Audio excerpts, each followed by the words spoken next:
Hello everyone, welcome back to ഒരു കഥ സിലിട്ടുമാസ്.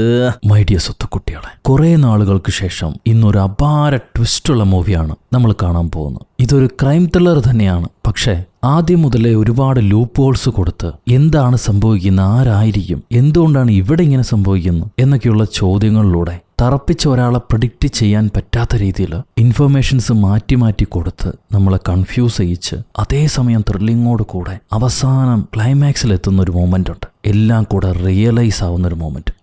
എന്റെ പൊന്നേ, എന്താ അത് എന്ന് സംവിധായകന് വരെ തോന്നിപ്പോകുന്ന ഒരു മാർക്കറ്റിംഗ് ഉണ്ടല്ലോ, അതാണ് ഇപ്പൊ സംഭവിച്ചത്. കോമഡി അപ്പാർട്ട്, ഈ സിനിമ ഒരു വെർത്തായിട്ടുള്ള സ്ക്രിപ്റ്റാ, കഴിവുള്ള ആരോ എഴുതിയത്. കുറച്ച് നാളായി പഴയ അച്ചറാകുച്ചറ കഥകൾ തന്നെ കടന്ന് കറങ്ങായിരുന്നു. അപ്പോഴാണ് ഭാഗ്യത്തിന് ഈ കഥ എൻ്റെ ശ്രദ്ധയിൽപ്പെടുന്ന കൂടെ തന്നെ കൂട്ടി വിട്ടില്ല ഞാൻ. ഈ കഥ തീർച്ചയായിട്ടും നിങ്ങളെ തൃപ്തിപ്പെടുത്തും. തീയതിയും സമയവും എഴുതി വെച്ച് കൊല ചെയ്യുന്ന ഒരു കില്ലർ. അവന്റെ അടുത്ത വിക്ടിമാണ് നമ്മുടെ നായിക. അവളെ രക്ഷപ്പെടുത്താൻ ഒരു പരോപകാരി. രണ്ടും കൂടെ രക്ഷപ്പെട്ടോ എന്നുള്ളത് നമുക്ക് ഈ കഥയിലൂടെ കാണാം. ഇന്ന് നമ്മൾ കാണാൻ പോകുന്നത് ഈ വർഷം പുറത്തിറങ്ങിയ ദ കാലണ്ടർ കില്ലർ എന്ന ജർമ്മൻ മിസ്റ്ററി ത്രില്ലറാണ്. സിനിമയുടെ കഥകൾ കേൾക്കാൻ ഇഷ്ടപ്പെടുന്ന നമ്മുടെ കൂട്ടുകാരെല്ലാവരും ചാനൽ സബ്സ്ക്രൈബ് ചെയ്തോളൂ. നമുക്കിപ്പോ ഈ കഥയിലേക്ക് കിടക്കാം. ഈ സിനിമയുടെ തുടക്കത്തിൽ ഒരു ലേഡി, അവര് കണ്ണു തുറക്കുമ്പോൾ കൺമുന്നിൽ ഭിത്തിയില് 6/12 12-ാം മാസം 6-ാം തീയതി നീയോ അവനോ 2 പേരിൽ ആരെങ്കിലും ഒരാൾ കൊല്ലപ്പെടും എന്ന് എഴുതി വെച്ചിട്ടുണ്ട്. അതില്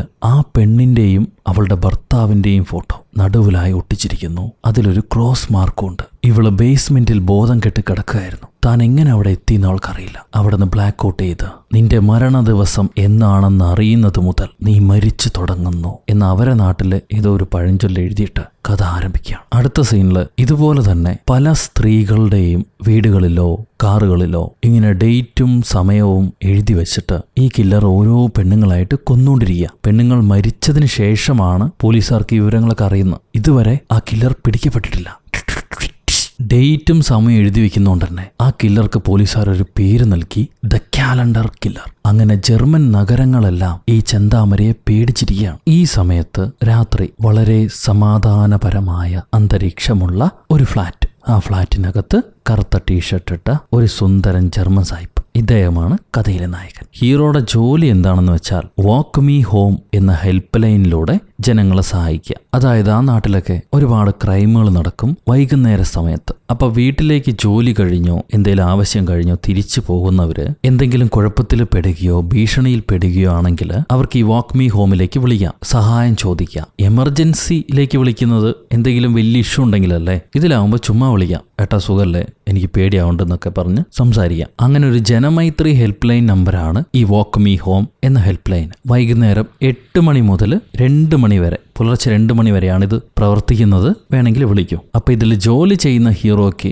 വീട്ടിലിരുന്നു കൊണ്ടും ജോലി ചെയ്യാം. കമ്പ്യൂട്ടറിലൂടെ ലൈൻ കണക്ട് ചെയ്ത് സംസാരിക്കാം. ഇപ്പൊ ഹീറോ അതാണ് ചെയ്തുകൊണ്ടിരിക്കുന്നത്, വർക്ക് അറ്റ് ഹോം. തത്സമയം ഒരു പെൺകുട്ടി വിളിക്കുന്നു. അവൾ ഏതോ ഒരു ബസ് സ്റ്റോപ്പിലാണ് നിൽക്കുന്നത്. തനിക്കരികിലായി കുറെ ആണുങ്ങളുണ്ട്. അവരെല്ലാം കമന്റ് അടിച്ച് ഈ പെണ്ണിനെ ടീസ് ചെയ്യുന്നു. എനിക്ക് പേടിയാവുന്നുണ്ട്, അവരെങ്ങാനും എൻ്റെ അടുത്തേക്ക് വരുമോ, എന്നെ ഉപദ്രവിക്കുമോ എന്നെനിക്ക് പേടിയുണ്ടെന്ന് ഈ പെണ്ണ് പറയും. അപ്പൊ ഹീറോ അടുത്ത സ്ട്രീറ്റ് ലൈറ്റ് ഉണ്ടെങ്കിൽ അതിലേറ്റവും വെളിച്ചമുള്ള ഭാഗത്തേക്ക് മാറി നിൽക്കൂ, വീണ്ടും അവന്മാരെ ടീസ് ചെയ്യാൻ ശ്രമിക്കുന്നുണ്ടോ എന്ന് നോക്കാൻ പറയും. ഈ പെണ്ണ് മാറി നിൽക്കുമ്പോൾ ഈ ഹുഡി ധരിച്ച ആൾക്കാരെല്ലാം കൂടെ ആ പെണ്ണിന്റെ അടുത്തേക്ക് പോവാണ്, പല കമന്റും പറഞ്ഞിട്ട്. ഞാനിപ്പോൾ എന്താ ചെയ്യേണ്ടത്, എനിക്ക് പേടിയാവുന്നു എന്ന് അവള് പറയും. ഹീറോ പേടിക്കണ്ട, അടുത്തെങ്ങാനും കാറുണ്ടെങ്കിൽ ആ കാറിന്റെ ഹുഡിലേക്ക് ആഞ്ഞു ചവിട്ടും, തെഫ്റ്റ് അലാറം കേൾക്കാൻ തുടങ്ങും. അത് കേട്ടാൽ അവന്മാര് പേടിച്ചോടുന്നു പറയും. അതേപോലെ ഇവള് അടുത്തുള്ള കാറിലേക്ക് ആഞ്ഞു ചവിട്ടുന്നു. വലിയ ശബ്ദത്തിൽ തെഫ്റ്റ് അലാറം ആഞ്ഞടിക്കാൻ തുടങ്ങും. അപ്പൊ ഉപദ്രവിക്കാൻ വന്ന റൗഡികളെല്ലാം ശബ്ദം കേട്ട് പേടിച്ചോടുകയാണ്. അത് നല്ലൊരു ട്രിക്കായിരുന്നു. നമ്മുടെ നാട്ടില് എല്ലാ കാറുകളിലും ഈ അലാറം ഉണ്ടായിരുന്നെങ്കിൽ നമുക്കും പ്രയോഗിക്കായിരുന്നു. സോ ആ റൗഡി പിള്ളേരെല്ലാം പേടിച്ചോടി.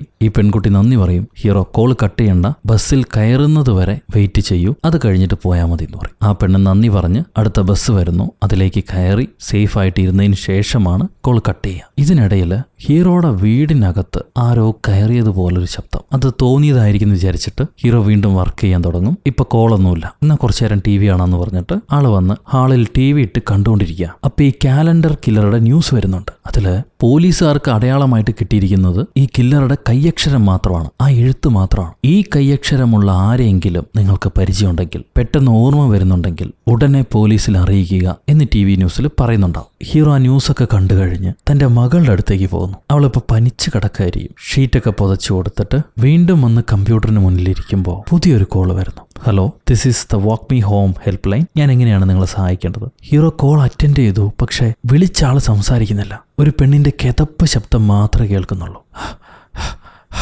എന്നുള്ള നടന്ന് ക്ഷീണിച്ച് കിതയ്ക്കുന്ന ഒരു പെണ്ണിന്റെ ശബ്ദം മാത്രമേ കേൾക്കുന്നുള്ളൂ. വിളിക്കുന്ന ആൾക്ക് മിണ്ടാൻ എന്തെങ്കിലും ബുദ്ധിമുട്ടുണ്ടെങ്കിൽ, അവിടെ സീൻ എന്തെങ്കിലും കുഴപ്പമാണെങ്കിൽ ചില സിഗ്നൽസ് ഇവർ കൊടുക്കാൻ പറയും. ചുമയ്ക്കുക, നിങ്ങൾ ആരെങ്കിലും ഭീഷണിപ്പെടുത്തുന്നുണ്ടെങ്കിൽ ചുമയ്ക്കൂ എന്ന് ഹീറോ പറയും. അപ്പോഴും ആ പെണ്ണിന്റെ ശ്വാസം വിടുന്ന ശബ്ദമേ ഉള്ളൂ, ചുമയ്ക്കുന്ന ശബ്ദമില്ല. മേഡം, നിങ്ങൾ എന്തോ കുഴപ്പത്തിലാണെന്ന് എനിക്ക് മനസ്സിലാവുന്നുണ്ട്. അപകടം എന്തെങ്കിലും പറ്റിയിട്ടുണ്ടോ? നിങ്ങൾക്ക് എന്ത് സഹായമാണ് വേണ്ടത്? ഇത് ഹീറോ ചോദിക്കുമ്പോൾ ആ പെണ്ണ് മിണ്ടി തുടങ്ങും. ഇനി ഒന്നും ചെയ്യാൻ കഴിയില്ല, വളരെ വൈകിപ്പോയി എന്നാ പെണ്ണ് പറയുന്നു. ഹീറോ, എന്തു പറ്റി? നിങ്ങൾ എന്തുകൊണ്ടാണ് അങ്ങനെ പറയുന്നത്? അപ്പൊ ലേഡി പറയും, ഇന്ന് രാത്രി ഞാൻ കൊല ചെയ്യപ്പെടും, ഇനി ഒന്നും ചെയ്യാൻ കഴിയില്ല. ഇത് കേട്ട ഹീറോ വീണ്ടും ചോദിക്കും, എന്തുകൊണ്ടാണ് നിങ്ങൾക്ക് അങ്ങനെ തോന്നുന്നത്? എന്തുകൊണ്ടാണ് നിങ്ങളത് പറയുന്നത്? എന്റെ പേര് ജൂൾസ് എന്നാണ്. നിങ്ങളുടെ പേരെന്താണ്? ആ ലേഡി, എന്റെ പേര് ക്ലാര വെർനെറ്റ് എന്ന് പറയാണ്. ഹീറോയ്ക്ക് ആ നാട്ടിലെ ആൾക്കാരുടെയൊക്കെ ഡാറ്റാസ് ഉണ്ടാവും തന്റെ കമ്പ്യൂട്ടറിൽ. ഉടനെ തന്നെ ആ പെണ്ണിന്റെ വിവരങ്ങൾ കളക്ട് ചെയ്യുന്നുണ്ട്. കളക്ട് ചെയ്തുകൊണ്ടിരിക്കുമ്പോഴാണ് പെട്ടെന്ന് ഹീറോയുടെ ഫ്ലാറ്റിനകത്ത് എന്തോ ഒരു ശബ്ദം ഉണ്ടാവുക. മോളുടെ മുറിക്കകത്തു നിന്നും ആരോ അനങ്ങുന്ന പോലെ. പേടിച്ച ഹീറോ ഓടി വന്ന് മോളുടെ മുറിയിലെല്ലാം പരിശോധിക്കും. ഒരു ഡോറ് മാത്രം, ഈ മുറിയെ തൊട്ടുള്ള ബാൽക്കണി ഡോറ് തുറന്നെടുക്കുന്നു. ഹീറോ അതിലൂടെ നോക്കും. സംശയിക്കുന്നത് പോലെ ഒന്നുമില്ല. വീണ്ടും അത് അടച്ചിട്ട് ചെവിയിലുള്ള ഹെഡ്ഫോൺ വഴി ആ പെണ്ണിനോട് സംസാരിക്കുന്നുണ്ട്. നിങ്ങൾ ആര് കൊല്ലുമെന്നാണ് നിങ്ങൾ കരുതുന്നത്? അങ്ങനെ പറയാൻ എന്താണ് കാരണം? അപ്പൊ ലേഡി പറയും, ദ കാലണ്ടർ കില്ലർ. അയാളാണ് എന്നെ കൊല്ലുമെന്ന് പറയുന്നത്. താൻ എന്നെ വിശ്വസിക്കുന്നുണ്ടോ ഇല്ലയോ? ഹീറോ, ഞാൻ നിങ്ങളെ വിശ്വസിക്കുന്നു, പറഞ്ഞോളൂ. അയാൾ നിങ്ങളെ ഭീഷണിപ്പെടുത്തിയോ? എപ്പോഴാണ് നിങ്ങൾ ഈ വിവരം അറിഞ്ഞത്? അപ്പൊ ലേഡി പറയും, അയാൾ ഞങ്ങളുടെ ചുവരിൽ എന്നെ ഈ ദിവസം കൊല്ലുമെന്ന് എഴുതി വെച്ചിരുന്നു. ഒപ്പം ഞാനും എൻ്റെ ഭർത്താവ് നിൽക്കുന്ന ഫോട്ടോയുണ്ടായിരുന്നു. അതിൽ എന്നെയോ എൻ്റെ ഭർത്താവിനെയോ ഇന്ന് രാത്രി കൊല്ലുമെന്ന് എഴുതിയിട്ടുണ്ട്. ഇന്നാണ് ഡിസംബർ 6. ഈ ദിവസം കഴിയുന്നതിന് മുന്നേ എന്നെ കൊല്ലുമെന്നാണ് പറഞ്ഞിരിക്കുന്നത്. ഇതാ ലേഡി ഹീറോയോട് പറഞ്ഞുകൊണ്ടിരിക്കുന്ന സമയം മറ്റൊരു സ്ഥലത്ത് കുറേയധികം മരിച്ച വിക്ടിംസുകളുടെ പെണ്ണുങ്ങളുടെ ഫോട്ടോയും അവരുടെ വിവരങ്ങളുമെല്ലാം ഒരാള് പരതി നോക്കുന്നുണ്ട്. ഒരു ഏജ്ഡ് ആയ മനുഷ്യൻ. അതാരാണെന്ന് അറിഞ്ഞില്ല. ആരാ? ഈ സമയത്ത് ഹീറോ ആ ലേഡിയോട് പറയുന്നു, ക്ലാര, നിങ്ങൾ ഭീഷണിപ്പെട്ടിട്ടുണ്ടെങ്കിൽ അത് ഉടനെ പോലീസിലല്ലേ അറിയിക്കേണ്ടത്? ഇപ്പോഴാണ് എന്നെ വിളിച്ച് പറയുന്നത്. അപ്പൊ ക്ലാര പറയും, ഞാൻ ഓൾറെഡി പോലീസുകാരോട് പറഞ്ഞു, പക്ഷെ അവര് വിശ്വസിക്കുന്നില്ല. ഞാൻ ബേസ്മെന്റിൽ കണ്ണു തുറന്നു നോക്കുമ്പോൾ എനിക്ക് മുന്നേ ഒരു ത്രെട്ട് എഴുതി വെച്ചിട്ടുണ്ട്. അതിലെന്നെ കൊല്ലുമെന്ന് പറഞ്ഞിട്ട് പോലീസുകാർ വിശ്വസിക്കുന്നില്ല. ഒപ്പം എൻ്റെ ഭർത്താവും വിശ്വസിക്കുന്നില്ല. അതാണ് കുഴപ്പം. ആരും തന്നെ ഞാൻ പറയുന്നത് വിശ്വസിക്കുന്നില്ല. എനിക്ക് ഭയമാകുന്നു. അപ്പൊ ഹീറോ പറയും, ഞാൻ നിങ്ങളെ വിശ്വസിക്കുന്നുണ്ട്, പേടിക്കണ്ട. ഇപ്പൊ നിങ്ങൾ എവിടെയാണ്? വീട്ടിലാണോ? ആ ലേഡി, അല്ല, എനിക്ക് വീട്ടിലേക്ക് പോകാൻ പേടിയാണ്. അവളിപ്പോ എവിടെയാണുള്ളതെന്ന് പറയുന്നില്ല. പക്ഷെ ഹീറോ നോട്ട് ചെയ്ത് വെക്കും, സൈലന്റ് ആയ ഒരു നെയ്ബർഹുഡിൽ കൂടെയാണ് ആ പെണ്ണ് നടന്നുകൊണ്ട് പോകുന്നത്. ചുറ്റും ആരുമില്ല, ഒരു ബഹളവും കേൾക്കാനില്ല. നിങ്ങളുടെ ഭർത്താവ് എന്തു പറയുന്നു എന്ന് ചോദിക്കുമ്പോൾ അങ്ങേര് പറയുന്നത്, ഞാനിതെല്ലാം ഇമാജിൻ ചെയ്ത് പറയാണെന്നാണ്, എനിക്ക് മാനസിക പ്രശ്നമുണ്ടെന്നാണ് അയാൾ പറഞ്ഞിരിക്കുന്നത്. ഹീറോ വീണ്ടും ചോദിക്കും, നിങ്ങളിപ്പോൾ എവിടെയാണെന്ന് പറയാൻ പറ്റുമോ? അതിന് ക്ലാര, എനിക്കത് പറയാൻ കഴിയില്ല. ഞാൻ ഇത്ര ദൂരം വന്നു കഴിഞ്ഞു, തീരുമാനങ്ങൾ എടുത്തു കഴിഞ്ഞു, അതുകൊണ്ട് മാത്രമാണ് ഞാൻ നിങ്ങളെ വിളിച്ചത്. ഹീറോ അപ്പോൾ ചോദിക്കുകയാണ്, എന്ത് തീരുമാനം? നിങ്ങൾ എന്താണ് ചെയ്യാൻ പോകുന്നത്? ഈ പെണ്ണൊരു ഗ്യാരേജിനകത്ത് കയറുന്ന ശബ്ദം ഹീറോയ്ക്ക് കേൾക്കാം. ക്ലാര, നിങ്ങളൊരു ഗ്യാരേജിനകത്ത് കയറി, എന്താണ് നിങ്ങൾ ചെയ്യാൻ പോകുന്നത്? ക്ലാര ഒന്നും മിണ്ടില്ല. അവൾ എന്തൊക്കെയോ അവിടുന്ന് ഇവിടുന്ന് പെറുക്കിയെടുക്കുന്നുണ്ട്. എന്നിട്ട് അവൾ ഒരു കാർ സ്റ്റാർട്ട് ചെയ്യും. അതിന്റെ എഞ്ചിൻ ശബ്ദം കേൾക്കാം. ഹീറോ ഒരുപാട് നെർവസ് ആയതുകൊണ്ടോ എന്തോ അവന്റെ മൂക്കിൽ നിന്നും രക്തം വരുന്നുണ്ടാവും. അതും തുടച്ച് ഒരു കോട്ടൺ വെച്ചിട്ട് ഹീറോ, ക്ലാര, നിങ്ങൾ എന്താണ് ചെയ്യാൻ പോകുന്നത്? ദയവ് ചെയ്ത് എന്തെങ്കിലും അപരാധം കാണിക്കരുത്. ഞാൻ പറയുന്നത് കേൾക്കൂ, ഞാൻ നിങ്ങളെ സഹായിക്കാം. നിങ്ങളുടെ ഈ അവസ്ഥ പലർക്കും ഉണ്ടായിട്ടുണ്ട്.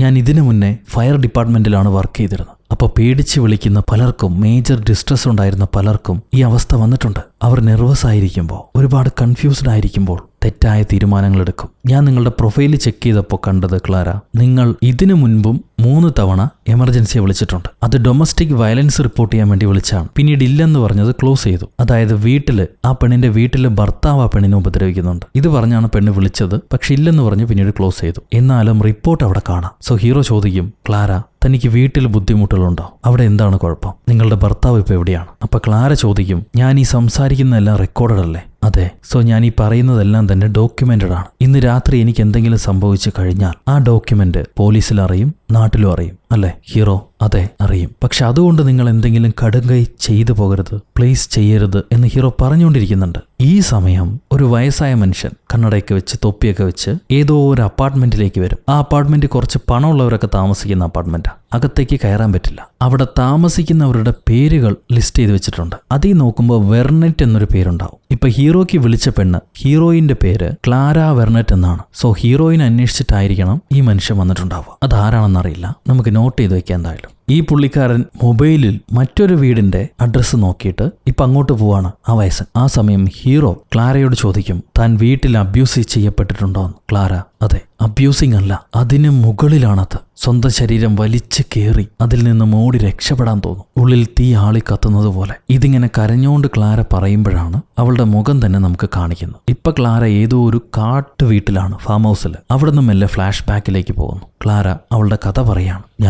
ഞാനും എൻ്റെ ആളും രണ്ടുപേരും കൂടെ ഒരു ഹോട്ടലിലേക്ക് പോയി. ക്ലാരയുടെ ഭർത്താവ് ഒരു റിച്ച് പൊളിറ്റീഷ്യനാ. സോ സാമ്പത്തികപരമായിട്ട് അവർക്ക് ഒരു കുഴപ്പമില്ല. ഇന്ന് അവരുടെ ആനിവേഴ്സറി ആയിരിക്കും. ഒരു വലിയ ഹോട്ടലിലേക്ക് രണ്ടുപേരും ആനിവേഴ്സറി ആഘോഷിക്കാൻ വന്നിട്ടുണ്ട്. ക്ലാര പഴയൊരു ലോയർ ആയിരുന്നു. ഇപ്പൊ ജോലിയൊന്നും വേണ്ടാന്ന് വെച്ചിട്ട് full time housewife and house mother ആയിട്ടിരിക്കുകയാണ്. അപ്പോഴാണ് പഴയ അവളുടെ സീനിയർ ലോയർ വന്നിട്ട് കാണുന്നത്. പണ്ട് ജോലി സമയത്ത് അവളൊരു ഷാർപ്പായിട്ടുള്ള ജൂനിയർ ആയിരുന്നു. കുഞ്ഞൊക്കെ ഇത്തിരി വളർന്നില്ലേ, ഇനി വീണ്ടും വന്ന് ജോയിൻ ചെയ്തൂടെ എന്ന് അവർ ചോദിക്കുന്നുണ്ട്. ഭർത്താവ് പറയും, പിന്നെന്താ, അവൾക്ക് താല്പര്യമുണ്ടെങ്കിൽ എപ്പോൾ വേണമെങ്കിലും ജോലി ചെയ്യാലോ എന്നൊക്കെ അവരോട് പറയുമെങ്കിലും അവർ പോയി കഴിഞ്ഞ് ഇമാതിരി പെണ്ണിന്റെ കൂടെയൊക്കെ എങ്ങനെ ജോലി ചെയ്യാനാ? നിനക്കതിന്റെ ആവശ്യമില്ലല്ലോ, നമുക്ക് അത്യാവശ്യം പണമുണ്ട്, പിന്നെ നിനക്ക് ഞാനും നമ്മളുടെ മോൾ അമിലിയില്ലേ, നിനക്ക് ഞങ്ങളുണ്ടല്ലോ, പിന്നെ മറ്റൊന്നിന്റെ ആവശ്യമില്ലല്ലോ എന്ന് പറയുന്നുണ്ട്. എന്നാൽ അവൾക്ക് ജോലിക്ക് പോകാൻ താല്പര്യമുണ്ട്. എന്നാൽ ഇയാൾ മനിപ്പുലേറ്ററാന്ന് തോന്നണു. എന്തൊക്കെയോ പറഞ്ഞ് അവളെ ജോലിക്ക് വിടാതെ പിടിച്ചു വെച്ചിരിക്കുകയാണ്. ഇപ്പൊ ആനിവേഴ്സറി ആഘോഷിക്കാൻ വേണ്ടി രണ്ടുപേരും കുറച്ച് ഡ്രിങ്ക്സ് കഴിക്കുന്നുണ്ട്. അവൾക്ക് സീ ഫുഡ് ഇഷ്ടമല്ല,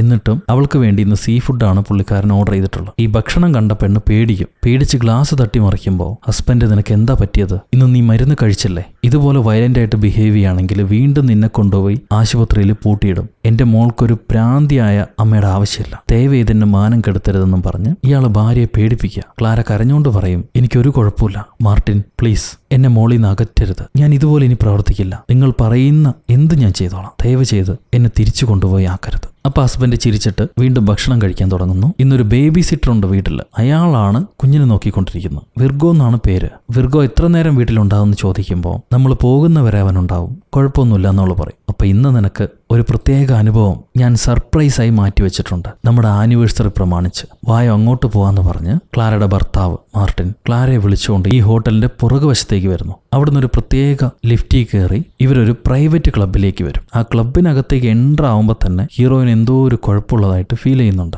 കാരണം ആണുങ്ങളെല്ലാം മാസ്ക് വെച്ചിരിക്കുന്നു, പെണ്ണുങ്ങളെല്ലാം അർദ്ധനഗ്നരുമാണ്. ഈ ക്ലബിനകത്തേക്ക് പോയ പെണ്ണ് അവിടെ ഇഷ്ടപ്പെടാതെ നമുക്ക് ഇവിടുന്ന് തിരിച്ചു പോകാം, എനിക്ക് പേടിയാവുന്നുണ്ടെന്ന് പറയുന്നുണ്ട്. എന്നാൽ ഈ കെട്ടിയവൻ എന്താ ചെയ്തിരിക്കണെന്ന് വെച്ചാല് പുള്ളിക്കാരിയുടെ ഡ്രിങ്ക്സിൽ എന്തോ മയക്കുമരുന്ന് കലർത്തിയിരുന്നു. അത് കഴിച്ച് അവൾക്ക് ബോധം പോയി. അരബോധത്തെ അവള് നോക്കുമ്പോൾ അവളെ കെട്ടിവെക്കുകയായിരുന്നു ഒരു ടേബിളിൽ. ചുറ്റും ഒരുപാട് ആണുങ്ങളുണ്ട്. അവരോരോരുത്തരും പല രീതിയിൽ അവളെ പീഡിപ്പിക്കുക. ശ്വാസം മുട്ടിക്കുന്നു, ശരീരം വലിച്ചു കീറുന്നു. ഒരു ഡെഡ് മീറ്റിനെ കിട്ടി അതിന് ഇഷ്ടമുള്ളതുപോലെ തട്ടുന്ന രീതിയിൽ ചുറ്റും പല ആണുങ്ങളും പല രീതിയിൽ അവളെ പീഡിപ്പിക്കുകയായിരുന്നു, ചൂഷണം ചെയ്യായിരുന്നു. ഇതെല്ലാം കേട്ടുകൊണ്ടിരുന്ന ഹീറോയുടെ തല ചുറ്റാൻ തുടങ്ങും. ക്ലാര, നീ ഇനിയും നിന്റെ ഭർത്താവിനോടൊപ്പം ജീവിക്കരുത്, അയാൾ ഇട്ടെറിഞ്ഞ് മാറിപ്പോകൂ, എന്തിനാണ് ഈ പീഡനം സഹിക്കുന്നത്? അത് കേട്ട് ക്ലാര പറയും, എനിക്ക് സംഭവിച്ച ഒന്നും എന്റെ മകൾ അറിയരുത്. എന്റെ മകൾക്ക് അവളുടെ അച്ഛൻ ഒരുപാട് ഇഷ്ടമാണ്, പക്ഷേ അവനൊരു നാറിയാണെന്ന് എനിക്ക് മാത്രമേ അറിയൂ. അവൻ എന്നെ അന്വേഷിച്ച് വരുന്നുണ്ടാവും. അവൻ വരുന്നതിന് മുന്നേ ഞാൻ പോകണം, ഇവിടം വിട്ടു പോകണം. ഇനി ഈ ഭാരവും ചുമന്ന് എന്റെ മകളെയും വേദനിപ്പിച്ച് എനിക്ക് ജീവിക്കാൻ വയ്യ. ഇവള് ഗ്യാരേജിനകത്തേക്ക് കയറിയിട്ട്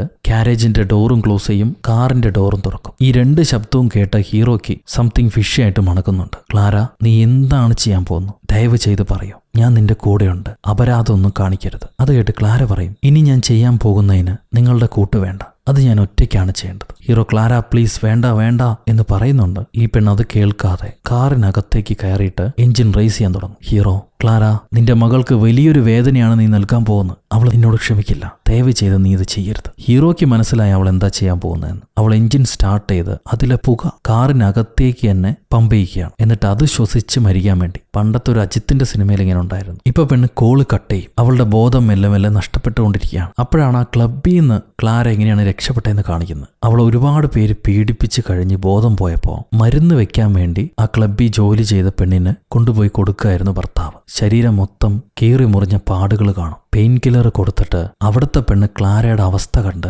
അവൾക്ക് രക്ഷപ്പെടാനുള്ള വഴി പറഞ്ഞു കൊടുക്കുകയാണ് ചെയ്ത്. അവൾ ക്ലബിലെ പുറകുവാതിൽ വഴി ഓടി രക്ഷപ്പെടുകയായിരുന്നു, ഭർത്താവിനോട് പറയാതെ. കാരണം അയാൾ രണ്ടാമത്തെ റൗണ്ടിനും പ്ലാൻ ചെയ്യായിരുന്നു. ഒരുപക്ഷെ ആ റൗണ്ടും കൂടെ കഴിഞ്ഞിരുന്നെങ്കിൽ ഇവൾക്ക് ജീവൻ പോലും ഉണ്ടാവില്ലായിരുന്നു. ഇപ്പൊ പ്രസന്റില് തന്റെ കുഞ്ഞിനെ നോക്കുന്ന ബേബി സിറ്റർക്ക് ഞാൻ എന്റെ മോളെ ഒരുപാട് സ്നേഹിക്കുന്നുണ്ട്, അവളോട് പറയണം. ഒന്നിനും അവള് കാരണക്കാരിയല്ല, അവളൊരു തെറ്റും ചെയ്തിട്ടില്ല, ഇത് അമ്മയുടെ തീരുമാനമാണെന്ന് മോളോട് പറയണം. ഇതും പറഞ്ഞ് പെണ്ണ് കോള് കട്ട് ചെയ്ത് മരിക്കാൻ വേണ്ടി കിടക്കുക. ഹീറോ ആണെങ്കിൽ വീണ്ടും വീണ്ടും വിളിക്കുന്നുണ്ട്, പെണ്ണ് കോൾ എടുക്കുന്നില്ല. അപ്പോഴാണ് ഹീറോയുടെ ഡാഡി ഹീറോനെ വിളിക്കുന്നത്. കുറച്ചു നേരമായിട്ട് പുള്ളി വിളിക്കുന്നുണ്ട്. ഹീറോ തിരക്കായതുകൊണ്ട് എടുക്കാത്തായിരുന്നു. ഇപ്പൊ കോൾ എടുത്തിട്ട് പറയും, ഞാനൊരു എമർജൻസിയിലാണ്, പപ്പ പിന്നെ വിളിക്ക്, ഒരു പെണ്ണ് മരിക്കാൻ കിടക്കുന്നു, ഞാൻ അവളെ സഹായിച്ചുകൊണ്ടിരിക്കുക. ഉടനെ ഡാഡി ചോദിക്കും, ഏതാ പെണ്ണ്, എന്നോട് പറയും, ഞാൻ സഹായിക്കാം, എന്താ അവളുടെ പേര്, എവിടെയാണ് അവളുള്ളത്? ഹീറോ ഉടനെ, ഇതെന്റെ കേസാ, ഞാൻ കൈകാര്യം ചെയ്യേണ്ട കേസാ, ഇതിൽ അപ്പൻ ഇടപെടണ്ട, അതറിഞ്ഞിട്ട് ഇപ്പം എന്തിനാ? അപ്പൊ ഡാഡി, നിനക്ക് അവിടെ നിന്നുകൊണ്ടൊന്നും ചെയ്യാൻ കഴിയില്ല, ഫോണിൽ കൂടെ സംസാരിക്കാനല്ലേ പറ്റുള്ളൂ, ഞാനാവുമ്പോൾ നേരിട്ട് പോയി നോക്കാൻ പറ്റും, അവളുടെ പേരെന്താ പറയും, അല്ലെങ്കിൽ ഡഞ്ചനിക്ക് നടന്നതുപോലെ എന്തെങ്കിലും സംഭവിച്ചാലോ?